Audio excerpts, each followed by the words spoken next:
سنتا ہے ان سے، ہاں بھائی تم نے کیا گناہ کروایا، تم نے کیا کروایا؟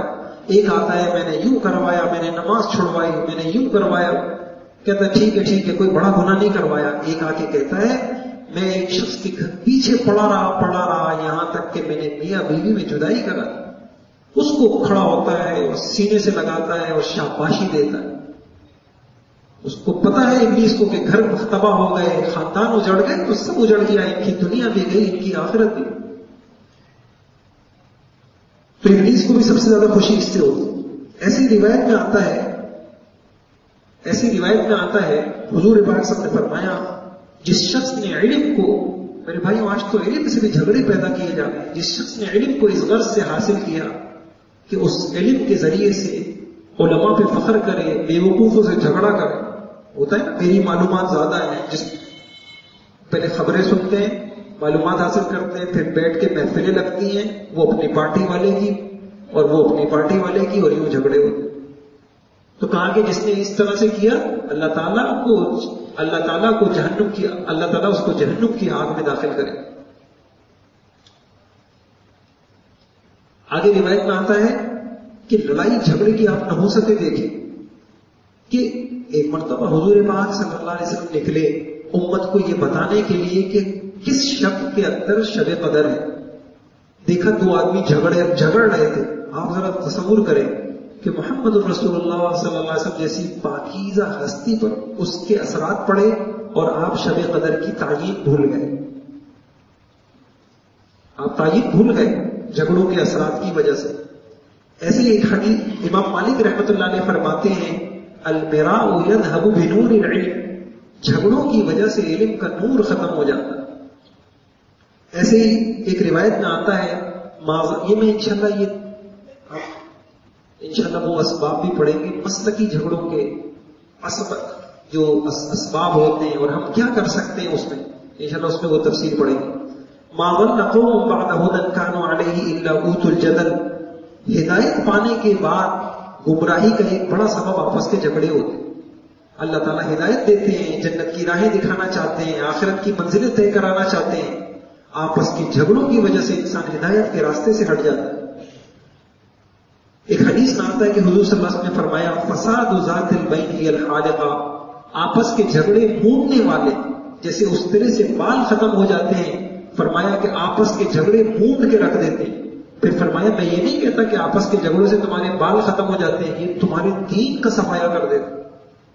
انسان کو کچھ پتہ نہیں چلتا، انسان سمجھتا ہے کل قیامت میں میں جاؤں گا حاجی بن کے، نمازی بن کے، قرآن لے کر، ذکر لے کر، کبھی گھریلو جھگڑے، خاندانی جھگڑے، مالی جھگڑے، معاشی جھگڑے، اور اس دنیا سے بالکل صاف ستھرا ہو کے جاتا ہے، کچھ بھی اس کے پلے نہیں ہوتا۔ آخری حدیث سنا کے پھر انشاءاللہ اس اگلے موضوع کی طرف منتقل ہوتے ہیں۔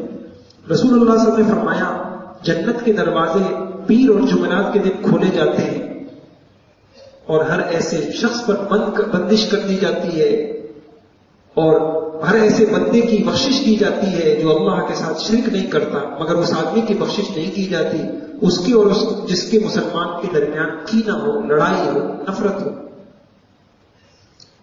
اس کے درمیان۔ میں بات سے بات سمجھ میں آ رہی، ذہن میں آ رہی ہے، آگے کسی نشست میں تفصیل سے عرض کروں گا۔ اخلاق کی جو شاخیں ہیں وہ بہت ہیں، اگر آپ ایک حدیثوں سے اخلاق جمع کریں، قرآن سے اخلاق جمع کریں تو ایک لمبی، یعنی اور بعض روایتوں سے پتہ چلتا ہے 300 تک اس سے بھی اوپر پہنچ جائے گا۔ لیکن اگر میں اس کی جڑ آپ کو بتاؤں، ایک بنیاد زبان کا بول اور ایک دل کی صفائی۔ دل میرا ہر مسلمان سے صاف، یہی وجہ ہے کہ اللہ کے نبی نے، میرے خیال میں ایک روایت میں اس طرح کا ملتا ہے، حضرت انس رضی اللہ عنہ سے کہا کہ بیٹا ان قدرت ان تصبح وتمسی وليس في قلبك غش لاحد فافعل، بیٹا میری ایک بڑی سنت پہ عمل کرو گے، بیٹا میری ایک بڑی سنت پہ عمل کرو گے۔ کہا اگر صبح شام اس حال میں کر لو کہ تمہارا دل ہر مسلمان سے صاف، رنجشیں ہوں گی، لڑائیاں ہوں گی، لیکن ان نفرتوں کو پالنا نہیں۔ ان بوجھوں کے ساتھ میرے بھائیوں، ان بوجھوں کے ساتھ زندگی گزارنا مشکل ہو جاتا۔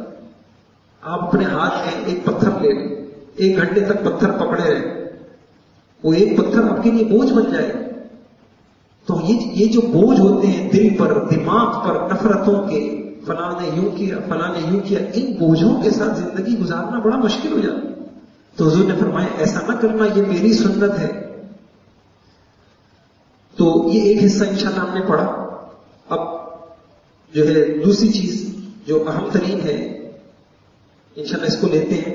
میں نے عرض کیا تھا ایک حصہ ہم وہ پڑھیں گے جس سے ہمیں رشتوں کے، تعلقات کے اہمیت سامنے آئے، لڑائی کے نقصانات ہمارے سامنے آئے، تاکہ ہمارا ذہن بنے کہ انشاءاللہ ہمیں بچنا ہے اس سے. انسان کی طبیعت ہے کہ جب کوئی چیز فائدے سنتا ہے تو اس کی طرف مائل ہوتا ہے، اور انسان جو ہے وہ نقصانات سنتا ہے تو اس سے بچنے کی کوشش کرتا ہے. یہ حصہ تو انشاءاللہ ہم آج کا ہمارا پورا ہوا. اگلی کچھ نشستوں میں اور باتیں آئیں. اب یہ اہم ترین بات شروع کر رہا ہوں میں. جھگڑوں کے اسباب کیا ہیں، وجوہات کیا ہیں، ہمیں وہ پہچاننا چاہیے، اور ہمیں اس انداز سے ہمارا طرز زندگی اپنانا چاہیے کہ جھگڑے ہو ہی نہ. جی تو اب ہم جھگڑے عموماً، ایک تو میں نے عرض کیا کہ تمام قسم کے جھگڑوں کے بنیادی اسباب کیا ہیں، چاہے مالی ہوں، گھریلو ہوں، میاں بیوی کے ہوں، رشتہ داروں کے ہوں، معاشی ہوں، ملکی ہوں، ملی ہوں. اور دوسرے نمبر پر انشاءاللہ مخصوص جھگڑے، اور وہ میں نے آپ سے عرض کیا تھا مثلا میاں بیوی کے جھگڑے، اس کے بنیادی اسباب، ساس بہو کے جھگڑے، نندوں کے جھگڑے، اور اسی طریقے سے میں نے عرض کیا کہ مالی لائن کے کتنے جھگڑے، فیملی بزنس ہے، اچھے خاصے ماں باپ والدین نے کمایا اور کہتے ہیں کہ 3 نسل تک بھی یہ بزنس چلتا نہیں، اور ادھر بچے آئے اور ادھر لڑائیاں شروع ہو گئی. آخر وہ کیوں نہیں پنپ پا رہا، چل پا؟ اس کے جھگڑے کیا ہیں، شریعت ہماری کیا رہنمائی کرتی ہے؟ میراث کے جھگڑے، اس کے کیا اسباب ہیں، ہمیں کیا کرنا چاہیے تاکہ یہ جھگڑے پیدا نہ ہو، اور خدا نہ کرے ہو چکے ہو تو ختم ہو جائے. تو آج انشاءاللہ ہم ایک سبب لیتے ہیں، اور سچ بات یہ ہے کہ آپ بہت تھوڑا وقت آپ کا لے رہے ہیں، ورنہ جو کچھ اس میں جمع کیا گیا ہے سارے قرآن حدیث سے، اگر اس کو ایک ایک کر کے بہت تفصیل سے بتایا جائے تو بہت بڑی تفصیلی بات ہے. سب سے پہلا ایک سبب، دوسرے کے ساتھ ظلم کرنا، ناانصافی کرنا، حق تلفی کرنا. کوئی انکار کرے گا واقعی یہی سبب ہوتا ہے. اگر کوئی کسی پہ ظلم نہ کرے، کوئی کسی کے ساتھ ناانصافی نہ کرے، کوئی کسی کا حق نہ مارے، تو جھگڑے کیوں؟ تو جھگڑے کیوں ہوتے ہیں؟ حق تلفیوں سے، ناانصافیوں سے. اب حق تلفیوں کی کتنی شکلیں ہیں؟ 10 شکلیں. آپ ذرا اس کو بہت اچھی طریقے سے سمجھنے کی کوشش، اور آپ حیران ہوں گے. مجھے میں نے آپ سے کہا تھا نا قرآن کی اتنی سی آیت، اتباع بالمعروف واداء الیہ باحسان، سبحان اللہ، اتنی سی آیت نے اس سب کا حل بتایا. اب آپ دیکھیے، بس اوقات حق والے کا حق تسلیم نہیں کیا جاتا. حق والے کا، ابھی میں سفر پہ ایک جگہ تھا، ایک صاحب، نام نہیں لوں گا، آپ کو پہچان جائیں گے، بڑے مالی حیثیت کے، تو وہ اپنا ہمارے ساتھ تھے، ان کو تعارف کرانے لگے کہ بھائی میں فلاں کا رشتہ دار ہوں، فلاں ہوں، اور فلاں. بس یہ ہے کہ بھائیوں نے مجھے باہر نکال کے کھڑا کر دیا. تو کیوں؟ بس ختم، تمہارا حق نہیں ہے، تمہارا کوئی حق نہیں بنتا. بہن کو نکال دیا، نہیں تمہارا کوئی حق نہیں ہے میراث میں. حق والے کا حق تسلیم نہیں کرنا. بعض اوقات انسان اور حق تو تسلیم کر رہا ہے لیکن حق والے کو حق دے نہیں رہا. اب یہ ایسی چیزیں نہیں ہے کہ میں اس میں تفصیل عرض کروں، میں نے صرف 10 شکلیں آپ کو جمع کر کے بتا دیتا ہوں کہ ناانصافی کی انشاءاللہ جب بھی آپ پیچھے دیکھیں گے تو ناانصافی ان شکلوں میں ہوگی.